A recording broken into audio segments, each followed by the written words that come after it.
ଅତି ଶୀଘ୍ର ଆସୁଥିବା ପୁନର୍ଜୀବିତ ପ୍ରିୟ ପ୍ରଭୁଙ୍କ ପବିତ୍ର ନାମରେ ସମସ୍ତଙ୍କୁ ପ୍ରେଜ୍ ଦ ଲର୍ଡ ସ୍ୱାଗତ ଶୁଭେଚ୍ଛା ଜ୍ଞାପନ କରେ। ପ୍ରିୟ ପ୍ରଭୁଙ୍କର ଲୋକମାନେ ବିଶେଷ କରିକି ଆମେମାନେ ଏହି ଯୀଶୁଖ୍ରୀଷ୍ଟଙ୍କର ଗୁଡ୍ ଫ୍ରାଇଡେ ପାଳନ କରୁ, ସମାଧି ପ୍ରାପ୍ତ ହେଲେ। ଆଉ ଆମେ ଜାଣୁ ଯୀଶୁଖ୍ରୀଷ୍ଟଙ୍କୁ ସମାଧି ଦେଲା ପରେ ସେ ତୃତୀୟ ଦିନ ଉଠିବା ପୂର୍ବରୁ ସେ ବିଧି ବିଧାନ ଅନୁସାରେ ପ୍ରେସଙ୍କ ଲୋକମାନେ ବ୍ୟବସ୍ଥା କେତେ ଗୋଟେ ବ୍ୟବସ୍ଥା ଯାହା ରହିଥିଲା ସେ ବ୍ୟବସ୍ଥାକୁ ପୂରଣ କରିବା ପାଇଁ, ବ୍ୟବସ୍ଥାକୁ ସଫଳ କରିବା ପାଇଁ ସେ ନିଜସ୍ଥ ପୃଥିବୀକୁ ମଧ୍ୟ ଗଲେ। ଆଉ ନିଜସ୍ଥ ପୃଥିବୀକୁ ଯାଇ ମଧ୍ୟ ସେ ବ୍ୟବସ୍ଥାର ବିଷୟକୁ ସଫଳ କରୁ। ତେଣୁ ଯୀଶୁଖ୍ରୀଷ୍ଟ ମହାଯାଜକ ହେଇକି ବ୍ୟବସ୍ଥାର ପ୍ରତିଟି ବିଷୟକୁ ସେ ପିତାଙ୍କ ନିକଟରେ ପୂରଣ କରିଅଛନ୍ତି। ପ୍ରେସଙ୍କର ଲୋକମାନେ ସେ ମହାଯାଜକର ସ୍ଥାନରେ ନିଜକୁ ରଖିଲେ ଏବଂ ମହାଯାଜକର କାର୍ଯ୍ୟ ସକଳ ବିଷୟ ଯାହା ପିତାଙ୍କ ନିକଟରେ ପ୍ରୁଭ୍ କରିବାର ଥିଲା, ଯାହା ପ୍ରମାଣ ଦେବାର ଥିଲା, ଯାହା ପିତାଙ୍କୁ ଦେଖାଇବାର ଥିଲା, ଯଦ୍ୱାରା ସେ ଯାହାକି ଜଗତରେ ଆସିଥିବାର, ଜଗତରେ ଲୋକମାନଙ୍କୁ ଉଦ୍ଧାର କରିବାର, ମୁକ୍ତି ଦେବାର, ପରିତ୍ରାଣ ଦେବାର କାର୍ଯ୍ୟକୁ ସମ୍ପୂର୍ଣ୍ଣ ଭାବରେ କଣ ପ୍ରମାଣିତ ସଫଳ ହେଇପାରିବେ। ଏଣୁକରି ଯୀଶୁଖ୍ରୀଷ୍ଟ ମହାଯାଜକର ଏକ ଦାୟିତ୍ୱ, ଏକ କାର୍ଯ୍ୟ ନେଇକି ସେ କଣ କରିଅଛନ୍ତି ଆଉ ସେ ସମାପ୍ତ କରିଅଛନ୍ତି। କେମିତି ପ୍ରେସଙ୍କ ଲୋକମାନେ ଆମେ ଦେଖିବା ଯୀଶୁଖ୍ରୀଷ୍ଟଙ୍କ ପୁନରୁତ୍ଥାନ ପରେ ମଧ୍ୟ ସେ ପିତାଙ୍କ ନିକଟରେ ସ୍ୱର୍ଗକୁ ସେ ଆରୋହଣ କରିଥିଲେ, ସ୍ୱର୍ଗକୁ ସେ ଯାଇଥିଲେ। ପିତାଙ୍କ ନିକଟକୁ ଯାଇକି ଏ ପରିତ୍ରାଣ କାର୍ଯ୍ୟର ସମାପ୍ତ ପାଇଁ, ମୁଦ୍ରା ପାଇଁ, ସିଗ୍ନେଚର ପାଇଁ, ଗ୍ରାଣ୍ଟେଡ ହେବା ନିମନ୍ତେ ପ୍ରିୟ ପ୍ରଭୁଙ୍କ ଲୋକମାନେ ପିତାଙ୍କ ନିକଟରେ ଯାଇ ପ୍ରୁଫ୍ ଦେଖାଇଅଛନ୍ତି, ପ୍ରମାଣ ସମର୍ପଣ କରିଅଛନ୍ତି। ସେ ଏହା ଦେଖାଯାଏ ପୁନରୁତ୍ଥାନ ପରେ ଯୀଶୁଖ୍ରୀଷ୍ଟ ପିତାଙ୍କ ନିକଟକୁ ସେ ସାକ୍ଷାତ କରିବା ପାଇଁ, ପ୍ରମାଣ ଦେବା ନିମନ୍ତେ ସେ ଊର୍ଦ୍ଧ୍ୱକୁ ନୀତ ହେଇଥିଲେ। ଏଣୁ ପ୍ରେସଙ୍କ ଲୋକମାନେ ଆସୁ ଯୀଶୁଖ୍ରୀଷ୍ଟ ଆପଣାର ରକ୍ତ ଯାହା ଜଗତର ମାନବର ମୁକ୍ତି ପାଇଁ, ମାନବର ପରିତ୍ରାଣ ଜଗତର ଉଦ୍ଧାର ପାଇଁ ଯୋଉ ରକ୍ତ ସେ ଢାଳିଲେ, ଯୋଉ ରକ୍ତ ସେ ବହାଇଲେ, ଯୋଉ ରକ୍ତ ଦ୍ୱାରା ପାପ ମୋଚନ, ରକ୍ତ ବିନା ପାପ ମୋଚନ ହୁଏ ନାହିଁ ବୋଲି ଯାହା ଲେଖା ଅଛି, ଏଇଟା ସଫଳ ହେବାର ଥିଲା। ଆଉ ଏ ରକ୍ତର ପ୍ରମାଣ ପିତାଙ୍କ ଦୃଷ୍ଟିରେ ଦେଖାଇବାର ଥିଲା, ପିତାଙ୍କ ପାଖରେ ସମର୍ପଣ କରିବାର ଥିଲା, ପିତାଙ୍କ ମହାପବିତ୍ର ବେଦୀରେ, ମହାପବିତ୍ର ସ୍ଥାନରେ ଏ ସବୁ ବିଷୟକୁ ପ୍ରୁଫ୍ ଦେବାର ଥିଲା, ସମର୍ପଣ କରିବାର ଥିଲା। ଏଣୁ ପ୍ରେସଙ୍କ ଲୋକମାନେ ସେ ପ୍ରାଣ ଦଉ ଦଉ ରକ୍ତ ଦେଲେ ଏବଂ ଏହି ରକ୍ତ ପିତାଙ୍କ ନିକଟରେ ମଧ୍ୟ ନେଇ ସେ ସମର୍ପଣ କରି ପ୍ରୁଫ୍ କରୁଅଛନ୍ତି। ଆଉ ଶେଷରେ ତାହା ପରିତ୍ରାଣ ଜଗତରେ ମାନବର ଉଦ୍ଧାର ନିମନ୍ତେ ପିତା କଣ କରୁଅଛନ୍ତି, ଗ୍ରାଣ୍ଟେଡ କରିକି ସେ ସିଗ୍ନେଚର କରିଅଛନ୍ତି। ବା ସମ୍ପୂର୍ଣ୍ଣ ଭାବରେ ଜଗତରେ ଯେଉଁମାନେ ଆଜି ଦିନଠାରୁ ଯୀଶୁଖ୍ରୀଷ୍ଟଙ୍କୁ ବିଶ୍ୱାସ କରିବେ, ଯୀଶୁଖ୍ରୀଷ୍ଟଙ୍କୁ ଗ୍ରହଣ କରିବେ, ସେମାନେ ଜୀବନ ପାଇବେ, ସେମାନେ ସ୍ୱର୍ଗ ପାଇବେ ବୋଲି ପିତା ମଧ୍ୟ କଣ କଲେ, ଗ୍ରାଣ୍ଟେଡ କଲେ, ଘୋଷଣା କଲେ ପ୍ରେସଙ୍କ ଲୋକମାନେ। ଏଣୁ ଆମେ ଦେଖିବା ବିଶେଷ କରି ସର୍ବପ୍ରଥମେ ଏହା କେମିତି ସମ୍ଭବ ହେଇପାରିଲା, ଆଉ ପ୍ରଭୁ କେମିତି ପୁନରୁତ୍ଥାନ ପରେ ପିତାଙ୍କ ନିକଟରେ ନିଜର ରକ୍ତ ଧରି କରି ପିତାଙ୍କ ନିକଟରେ ସମର୍ପଣ କରିବା ପାଇଁ ଯାଇଥିଲେ। ଅଳ୍ପ ସମୟ ମୁଁ ଆପଣମାନଙ୍କୁ କହିବା ପାଇଁ ଚାହେଁ ଯାହା ଲେଖାଯାଇଅଛି। ସର୍ବପ୍ରଥମେ ପାଠ କରିବା ମୁଁ ଯୀଶୁଖ୍ରୀଷ୍ଟ କେମିତି ଏକ ଯାଜକର କର୍ତ୍ତବ୍ୟ, ଯାଜକର କାମ, ଯାଜକର ବ୍ୟବସ୍ଥା ଅନୁସାରେ ସେ ସବୁ ବିଷୟକୁ ନେଇକି ସଫଳ କଲେ ଆଉ ପ୍ରମାଣ କରିକି ଦେଖାଇଲେ ପିତାଙ୍କ ନିକଟରେ। ଆଉ ଆଜି ଆମେ ଯୋଉ ଦ୍ୱାରା ଆମେ ଆଜି ତାଙ୍କ ରକ୍ତ ଦ୍ୱାରା ପ୍ରମାଣିତ କରିଥିବା ସକାଶୁ ଆଜି ଆମେ ଅନନ୍ତ ଜୀବନର ହକ୍ କରିପାରୁଛୁ, ପରିତ୍ରାଣ ପ୍ରାପ୍ତ ହେଇପାରିଛୁ। ଯାହା ଲେଖାଯାଇଛି ଯୌନ ଲିଖିତ ସୁସମାଚାର 20 ଅଧ୍ୟାୟର ତହିଁର 11 ପଦ ଠାରୁ 18 ପଦ ପର୍ଯ୍ୟନ୍ତ ପାଠ କଲେ ଆପଣମାନେ କଣ ସମ୍ପୂର୍ଣ୍ଣ ଭାବରେ ସେଥିରେ ଜାଣିପାରିବେ। କିନ୍ତୁ ମୁଁ କେବଳ ଏତିକି ପାଠ କରୁଅଛି, 16 ପଦ ଏବଂ 17 ପଦ ଆପଣମାନଙ୍କ ନିମନ୍ତେ ପାଠ କରୁଅଛି। ଯୀଶୁ ତାଙ୍କୁ କହିଲେ, ମରିୟମ। ସେ ଭୁଲି ପଡ଼ି ଏବ୍ରୀ ଭାଷାରେ ତାହାଙ୍କୁ କହିଲେ, ରାବୁନି, ଅର୍ଥାତ୍ ହେ ଗୁରୁ। ଯୀଶୁ ତାହାଙ୍କୁ କହିଲେ, ମୋତେ ଧରି ରଖ ନାହିଁ, କାରଣ ମୁଁ ଏପର୍ଯ୍ୟନ୍ତ ପିତାଙ୍କ ନିକଟକୁ ଆରୋହଣ କରିନାହିଁ। କିନ୍ତୁ ମୋର ଭାଇମାନଙ୍କ ନିକଟକୁ ଯାଇ ସେମାନଙ୍କୁ କୁହ, ମୁଁ ମୋର ପିତା ଓ ତୁମମାନଙ୍କର ପିତା, ମୋର ଈଶ୍ୱର ଓ ତୁମମାନଙ୍କର ଈଶ୍ୱରଙ୍କ ନିକଟକୁ ଆରୋହଣ କରୁଅଛି। ପ୍ରେସଙ୍କ ଏଠାରେ ଆମେ ଦେଖୁ, ମୁଁ କାହିଁକି ଆପଣଙ୍କୁ କହୁଛି, ଏଇଠାରେ ଦେଖିବା ଯେତେବେଳେ ମରିୟମ ଯୀଶୁଙ୍କ ନିକଟକୁ ଆସୁଛି, ଅର୍ଥାତ୍ ଯୀଶୁ ଯେତେବେଳେ मरियम को डाकुଛନ୍ତି आ मरियम जेते बेले जानिले जीशु ख्रीस्ट बोली से गुरु रावी बोली कहउଛନ୍ତି आउ जेते बेले जीशु को स्पर्श करबा पाई धरिबा पाई मरियम गला बेले जीशु गुटी बिसी कहउଛନ୍ତି मते धरि की रख नाही मते स्पर्श करने मते छो नाही कारण ए पर्यंत मैं ऊपर स्वर्ग रे पिता को निकट आरोहण करि नाही এই শব্দটা প্রভু কাহিকি কইলে এই বিষয়কে কাহিকি কইলে আপন জানନ୍ତି কি প্রেষক লোক মানে কারণ সেই পর্যন্ত ব্যবস্থা অনুসারে যীশু খ্রিস্ট নিজর রক্তকে পিতাଙ୍କ নিকটরে নেই প্রমাণ করি নথিলে দেখাই নথিলে আর যে পর্যন্ত সেইটা নেই কি প্রমাণ করি নাନ୍ତି দেখাই নাନ୍ତି সে পর্যন্ত মানব পরিত্রাণর কার্য বা মানব জাতি নিমন্তে দেইথিবা ঢালিথিবা রক্ত আর দেইথিবা নিজর জীবন দেইথিবা বিষয় কোন হে জীব प्रमाणित हेबो नाही अर्थात ग्रांटेड हे पारिबो नाही सेरा प्रूफ पटे एनु मरियम को जीशु ख्रीस्ट कहले मते धरि रखो नाही आ एई मुहूर्त एई समय मध्ये जेते बेले जीशु मरियम को पठाई की से कोन करियो छन्ते प्रेषक लोक माने से पितांक निकटरे आरोहण कले स्वर्ग को ऊर्ध्वरे आरोहण कले प्रभु को नाम धन्य विशेष करे एई विषय थारो हम देखिबा एही विषय प्रभु केते बेले साधित कले प्रेषक लोक माने म कहूची आपनको जीशु ख्रीस्ट एक महाजाजकर काम को सफल करियछंती संपूर्ण विश्वस्त दायित्व एवं संपूर्ण भाव कार्य को पूर्ण करिके पितांक निकट ने प्रमाण देखाइछंती एनु प्रेषक लोक देखिबा जदी आमे जदी देखिबा पुरातन नियम अनुसार लेवीय पुस्तक को जीवा व्यवस्था अनुसार जदी आमे देखिबा ताले प्रेषक लोक माने लोक मानकर पाप पाई लोक मानकर क्षमा पाई लोक मानकर परित्राण पाई अर्थात जा भूल हो जाइछि जा पाप हो जाइछि ततर प्रायश्चित पाए पापार्थक बलि देउथिले प्रायश्चित करा जाउथिला एनु प्रेषक लोक माने विशेष करिके वर्षको थरे केते बेले वर्षको थरे आमे जदी देखिबा लेवीय पुस्तक तहिरो 16 अध्याय को जिबा वर्षको वर्ष कोन करा जाउथिला लोक मानकर प्रायश्चित करा जाउथिला पापर क्षमा पाई प्रायश्चित करा जाउथिला वर्षको थरे जाइकी से माने प्रायश्चित करूथिले का निकटरे जाजक निकट जाउथिला जाजक से प्रायश्चित कार्य संपूर्ण विश्वस्त भावरे तुलाउथिले आ जेते बेले जे पर्यंत प्रायश्चित करि नाथि से पर्यंत मानकर पाप क्षमा ही पारु नथिला सेते बेले बलि देबा को जाउ सेते बेले बलि दिया जाउथिला सेते बेले छागो दिया जाउथिला सेते बेले प्रेषक लोक माने एही पशु पक्षी मानकर रक्तर बलि द्वारा ना कि कोन करा जाउथिला प्रायश्चित करा जाउथिला एनु प्रेषक लोक माने सेठार हम देखु जो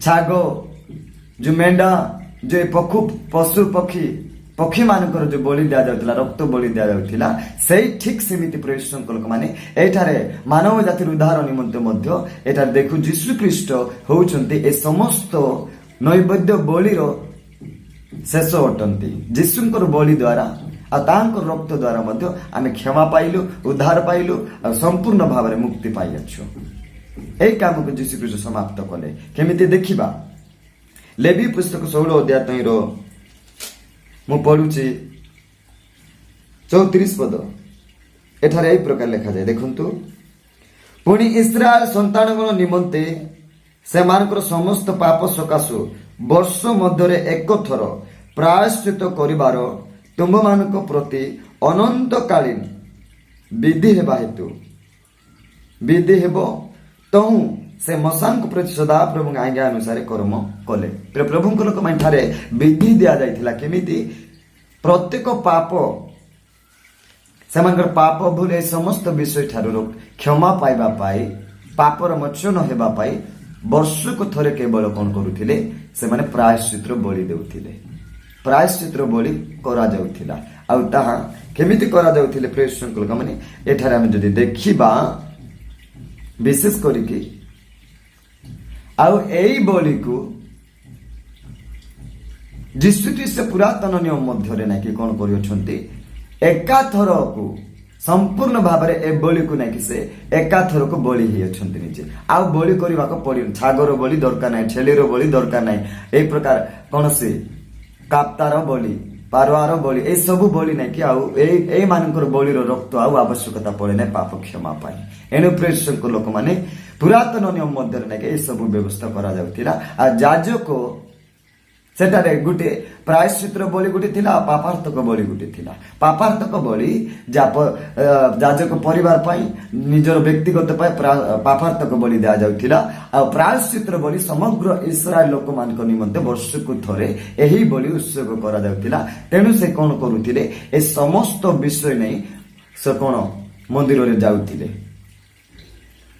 ପ୍ରେଷଙ୍କ ଲୋକମାନେ ଆଉ ଯାଜକ ନାଇକି ଏଇ ବଳିର କାର୍ଯ୍ୟକୁ ସମ୍ପୂର୍ଣ୍ଣ ଭାବରେ କରୁଥିଲେ। ଆମେ ଦେଖିବା ଏଠାରେ ଦେଖୁ ଯାଜକ ବିନା ଏ ବଳି କରାଯାଉ ନଥିଲା। ଯଦି ଆମେ ଦେଖିବା ପ୍ରେଷଙ୍କ ଲୋକମାନେ ଲେବୀ ପୁସ୍ତକ 16:21 ପଦକୁ ମୁଁ ପାଠ କରୁଅଛି, ଦେଖନ୍ତୁ 21।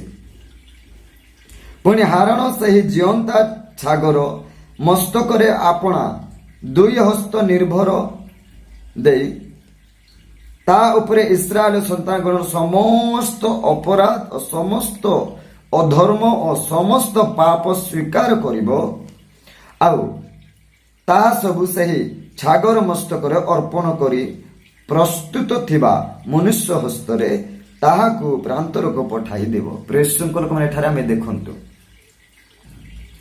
ଯାଜକ ପାପାର୍ଥକ ବଳି ନିମନ୍ତେ ନିଜର ବ୍ୟକ୍ତିଗତ ପାଇଁ ପରିବାର ପାଇଁ ସେ କଣ କରୁଥିଲେ, ନିଜକୁ ଧୋଉଥିଲେ, ଡ୍ରେସ ପିନ୍ଧୁଥିଲେ ଆଉ ନିଜର ପୋଷାକକୁ ସଜାଡୁଥିଲେ, ପବିତ୍ର ଶୁଦ୍ଧ ହେଇକିନା ସେ କଣ କରୁଥିଲେ, ସେ ପ୍ରବେଶ କରୁଥିଲେ ଆଉ ପ୍ରାୟଶ୍ଚିତ ପାପାର୍ଥକ ବଳିର ବିଧିକୁ ନେଇକି ସେ କାର୍ଯ୍ୟ କରୁଥିଲେ।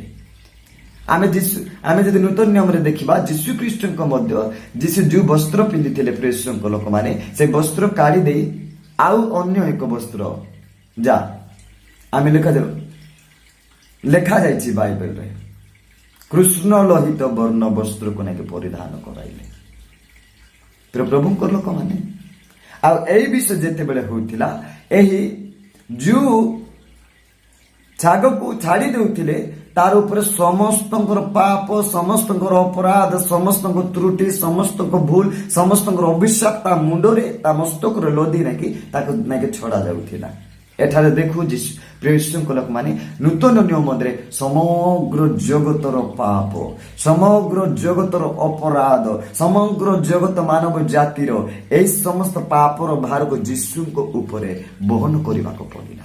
ଯୀଶୁ ମଧ୍ୟ କହିଲେ ପ୍ରଭୁଙ୍କ ଲୋକମାନେ ଏଠାରେ ଆମେ ଦେଖୁ। ଆଉ ପ୍ରେଷଙ୍କ ଲୋକମାନେ ବିଶେଷ କରିକି ମୁଁ କହିବା ପାଇଁ ଚାହେଁ କଣ କରାଯାଉଥିଲା, ଯେତେବେଳେ ଏସବୁ ବିଷୟ ନେଉଥିଲେ ଆଉ ତାକୁ କଣ କଣ ଛାଡି ଦେଉଥିଲେ ଆଉ ପ୍ରାୟଶ୍ଚିତର ବଳି ଏଇ ବିଷୟକୁ କଣ କରୁଥିଲେ, ଦଗ୍ଧ କରୁଥିଲେ, ବଧ କରୁଥିଲେ ଆଉ ବିଶେଷ କରିକି ବଧ କଲା ପରେ ଏଇ ସମସ୍ତ ତାର ମେଦ ଅଂଶକୁ ନାକି ଅଗ୍ନିକୃତରେ ନାକି ଜଳାଉଥିଲେ ଆଉ ସେ ଅଗ୍ନିକୃତରେ ଯେତେବେଳେ ସେ ଅଗ୍ନିକୃତ ଧୂପ ଧୂଆ ଆକାଶରେ ଯାଉଥିଲା, ମେଘମାଳାରେ ଯାଉଥିଲା, ସେଇଟାକୁ ଯୀଶୁଖ୍ରୀଷ୍ଟ ଆଗ୍ରହଣ କରୁଥିଲେ ଏବଂ ଗ୍ରହଣ କରୁଥିଲେ, ଯୋଉ ଦ୍ୱାରା ଏମାନଙ୍କର ପାପ ସମ୍ପୂର୍ଣ୍ଣ ଭାବରେ କଣ ହଉଥିଲା, କ୍ଷମା ହେଉଥିଲା। ଏଣୁ ପ୍ରେଷଙ୍କ ଲୋକମାନେ ବାଇବେଲରେ ଲେଖା ତେଣୁକରି ଲେଖାଗଲା ପାପ ରକ୍ତ ମୋଚନ ବିନା ପାପ କ୍ଷମା ହେଇପାରେ ନାହିଁ। ଯା ଏବ୍ରୀ ପୁସ୍ତକ 9:22 ଆମେ ପାଠ କରିପାରୁ। ଏଣୁ ପ୍ରେଷଙ୍କ ଲୋକମାନେ ବିଶେଷ କରି ଏହି ବ୍ୟବସ୍ଥା ଏହି ବିଧିକୁ ପ୍ରଭୁ ପୁରା କରିବା ନିମନ୍ତେ ନିଜେ ସେ ମହାଯାଜକ ହେଲେ, ନିଜେ ସେ ଯାଜକର କର୍ତ୍ତବ୍ୟ, ନିଜେ ସେ ଯାଜକର କାମକୁ ନାଇକି ନୂତନ ନିୟମ ମଧ୍ୟରେ ନାଇକି ସଫଳ କଲେ, ସେ ଯାଜକ ସ୍ୱରୂପ ହେଲେ। ପିତାଙ୍କୁ ମଧ୍ୟ ଏହି ପ୍ରମାଣ ଏହି ବିଷୟ ଦେଖାଇବାର ଅଛି। ଏବେ ମୁଁ ଆପଣଙ୍କୁ କହିବା ପାଇଁ ଚାହେଁ ପ୍ରେଷଙ୍କର କେମିତି, ଯଦି ଆମେ ପାଠ କରିବା ଏକାଥରକ ପ୍ରଭୁ କଣ ଏହି ମହାଯାଜକର କାମ ଏହି ବଳିକୃତ ନୈବେଦ୍ୟ ବଳିକୃତ ବିଷୟର କାର୍ଯ୍ୟକୁ ନେଇକି ତାଙ୍କର ରକ୍ତ ଦ୍ୱାରା ସେ ଏକା ସାଙ୍ଗରେ ନେଇକି ଏକାଥରକୁ ସମାପ୍ତ କରିଅଛନ୍ତି, ଏକାଥରକୁ ସେ କଲେ। ଆଉ ଏହି ପ୍ରମାଣ ପିତାଙ୍କ ନିକଟରେ ଦେବାର ଥିଲା, ପିତାଙ୍କ ନିକଟରେ ସମର୍ପଣ କରିଥିବା ଏ ରକ୍ତ ପିତାଙ୍କୁ ନେଇକି ଦେଖାଇବାର ଥିଲା, ଏହି ରକ୍ତ ପିତାଙ୍କୁ ସମର୍ପଣ କରିକି ପ୍ରମାଣ ଦେଖାଇବାର ଥିଲା। ଏହି କାମ ମଧ୍ୟ ପ୍ରଭୁ କରିଅଛନ୍ତି, ଏହି କାର୍ଯ୍ୟ ମଧ୍ୟ ଯୀଶୁଖ୍ରୀଷ୍ଟ କରିଅଛନ୍ତି। ସେ ମହାଯାଜକର କାମ ସେ କଲେ। ଏମାନେ ଯେମିତି ପବିତ୍ର ସ୍ଥାନ, ଯାଜକ ମାନେ ପବିତ୍ର ସ୍ଥାନକୁ ଯାଇକି ଅତି ପବିତ୍ର ସ୍ଥାନକୁ ଯାଇକି ଏ ରକ୍ତକୁ ଚତୁର୍ଦିଗ ନେଇ କଣ କରୁଥିଲେ, ଛିଞ୍ଚନ କରୁଥିଲେ। ଛିଞ୍ଚୁଥିଲେ, 7 ଥର ଘୁରୁଥିଲେ, ଛିଞ୍ଚୁଥିଲେ, ଯୋ ଦ୍ୱାରା ତା ପବିତ୍ର ହେଉଥିଲା ଆଉ ସେଇ କାର୍ଯ୍ୟଟା ସଫଳ ହେଉଥିଲା। ଯୀଶୁଖ୍ରୀଷ୍ଟ ମଧ୍ୟ ମହାପବିତ୍ର ସ୍ଥାନରେ ଯାଇକି ସ୍ୱର୍ଗକୁ ପିତାଙ୍କ ନିକଟରେ ଯାଇକି ଏହି ରକ୍ତ ନାହିଁ ଯୀଶୁଙ୍କ ସାକ୍ଷାତରେ ସେ ପ୍ରମାଣ କରି ଦେଖାଇ ଅଛନ୍ତି। କାରଣ ପୁନରୁତ୍ଥିତ ହେଲା ପରେ ଯୀଶୁଖ୍ରୀଷ୍ଟ ସ୍ୱର୍ଗକୁ ଯାଇଥିଲେ। ଏଣୁ ମରିୟମକୁ ଯୀଶୁ କହିଲେ, ମତେ ଧରିକି ରୋକ ନାହିଁ, ପିତାଙ୍କ ନିକଟରେ ମୁଁ ଯାଇ ନାହିଁ, ଆଉ ମତେ ଆରୋହଣ ସ୍ୱର୍ଗକୁ ନେଇକି ଆରୋହଣ କରିବାକୁ ପଡିବ, ଯିବାକୁ ପଡିବ, ମତେ ଧର ନାହିଁ, ରଖ ନାହିଁ। କାରଣ এই রক্ত প্রমাণিত করে পিতাଙ୍କ নিকটରେ দেখাইবার ଥିଲା। আর যে পর্যন্ত দেখাই নাহাନ୍ତି সে পর্যন্ত ଏହି ମହାଯାଜକର କାମ ସମ୍ପୂର୍ଣ୍ଣ ହେଇପାରିବ ନାହିଁ, ସମ୍ପୂର୍ଣ୍ଣ ସମାପ୍ତ ହେଇପାରିବ ନାହିଁ। ପ୍ରେଷଙ୍କ ଲୋକମାନେ ଏଣେ ଦେଖିବା ସେ ଏକାଥରକୁ ଆଗେ ପୁରାତନ ନିୟମ ଅନୁସାରେ ବ୍ୟବସ୍ଥା ଅନୁସାରେ ସେ ଛାଗ ଏ ସମସ୍ତ ବଳି ଦେଇକି ନୈବେଦ୍ୟର ବଳି ଦେଇ ସେଇ ରକ୍ତରେ କରାଯାଉଥିଲା, କିନ୍ତୁ ଯୀଶୁଙ୍କ ରକ୍ତରେ ସମସ୍ତ ବିଷୟ ପୂରଣ ହେଲା।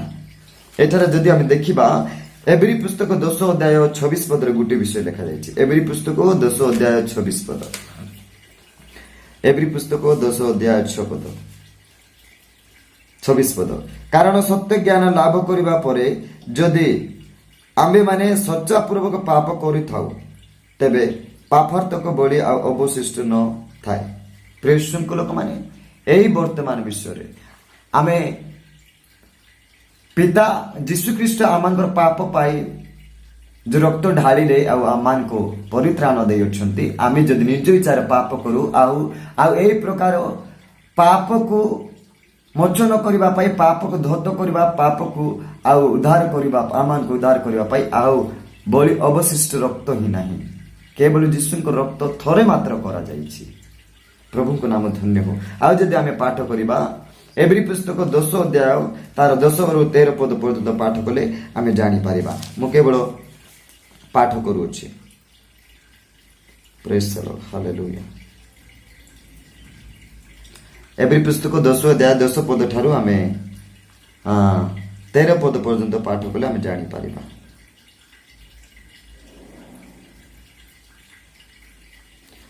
ଏଠାରେ ଏ ପ୍ରକାର ଲେଖାଯାଇଛି, 12 ପଦ ଠାରୁ ପାଠ କରୁଛି।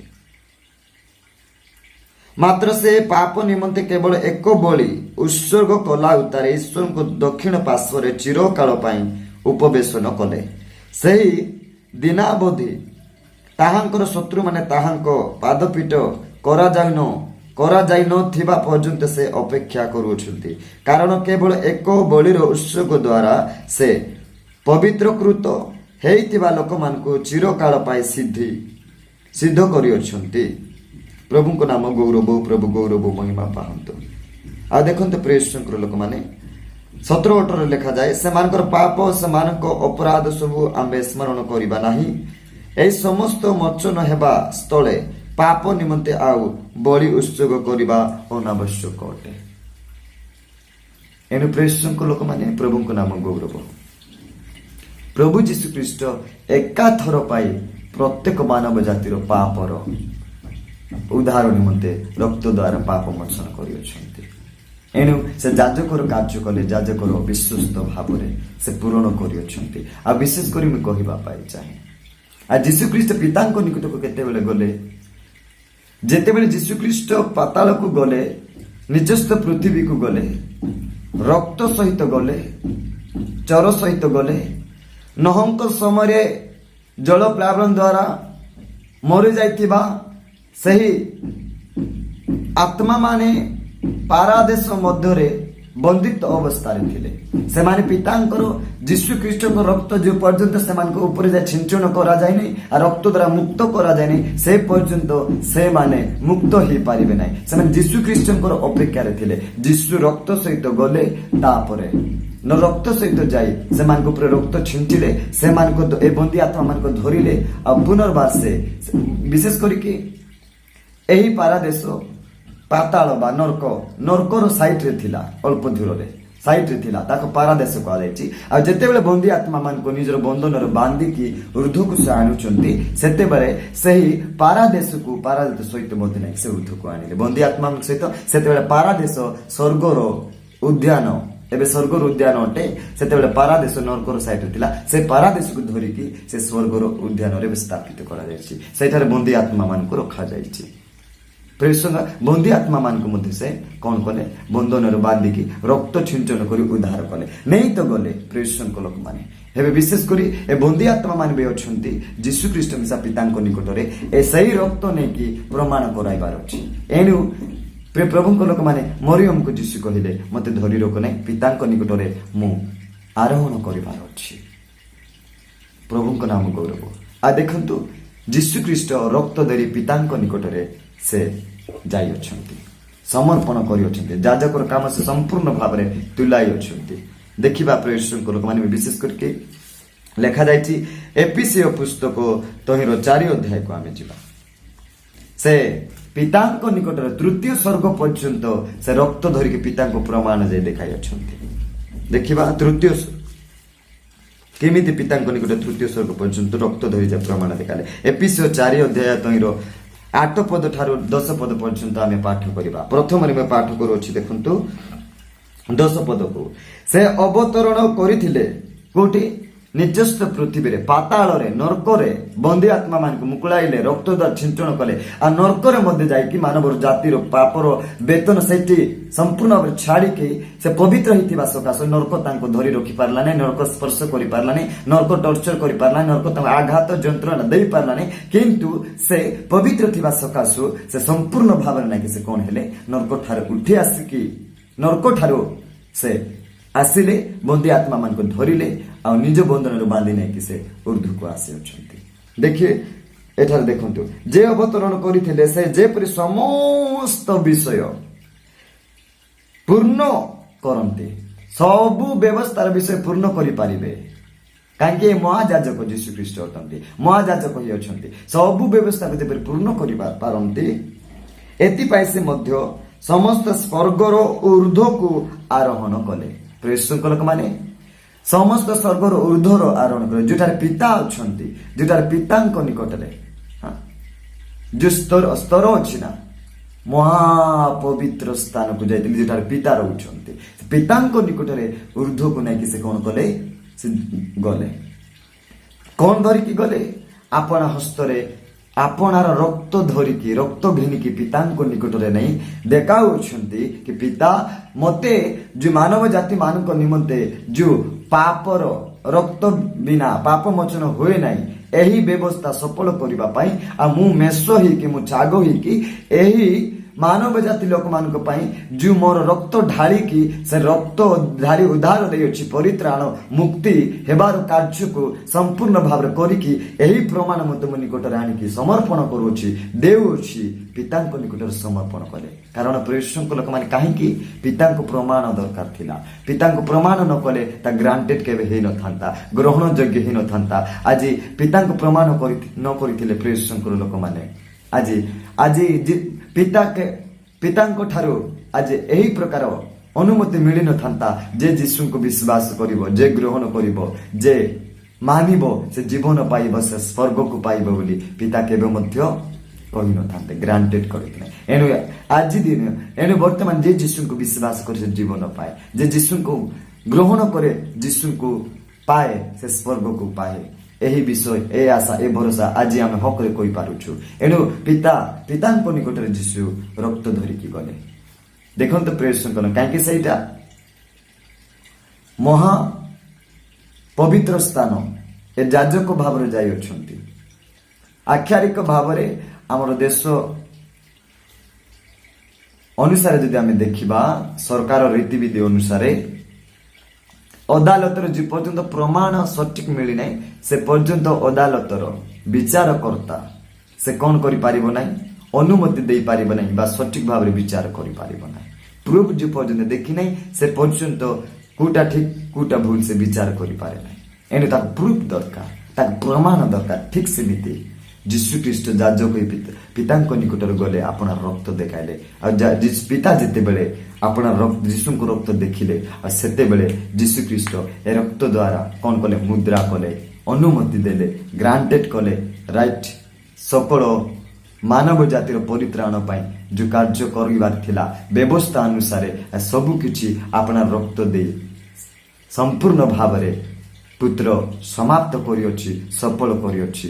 ପ୍ରଭୁ ଗ୍ରାଣ୍ଟେଡ କଲେ, ଆଉ ପ୍ରଭୁ ନିଶ୍ଚିତ, ଆଉ ପ୍ରଭୁ କଣ କଲେ? ପିତାଙ୍କୁ ପୁତ୍ରକୁ ତାଙ୍କର ଦକ୍ଷିଣ ପାର୍ଶ୍ୱରେ ଉପବେଶନ ହେବା ପାଇଁ ଅଧିକାର ପ୍ରଦାନ କଲେ, ଅଧିକାର ଦେଲେ।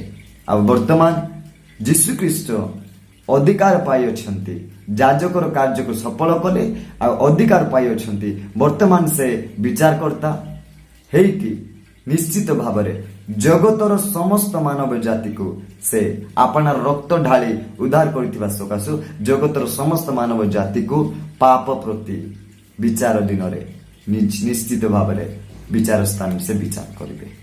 ଏଣୁ ପ୍ରିୟ ଲୋକମାନଙ୍କୁ କହିବା ପାଇଁ ଚାହେଁ, ବିଶେଷ କରିକି ପିତାଙ୍କ ନିକଟରେ ଯୀଶୁଖ୍ରୀଷ୍ଟ ପୁନରୁତ୍ଥିତ ହେଲା ପରେ ସେ